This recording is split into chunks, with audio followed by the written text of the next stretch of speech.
jaunystėje gyvenau kaime. Tai kaime buvo mūsų nemažai vaikų. Tai visi mes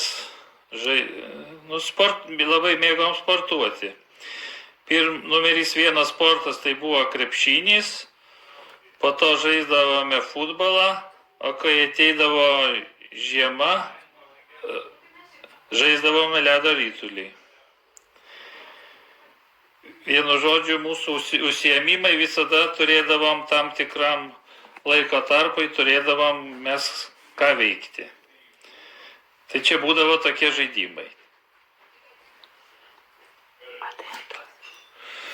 O kaime su pasivaikščiojimais, tai kaip ir tokių dalykų, gyvenant kaime tokių dalykų nebūdavo, tai mūsų pasivaikščiojimai būdavo tai ėjimas į mišką grybauti, ką visi labai mėgdavom, ir netoli buvo ežeras Nuotigalės. Tai mes važiuodavom į jį su dviračiais maudytis. Tai čia toks mūsų laisvalaikis ir būdavo.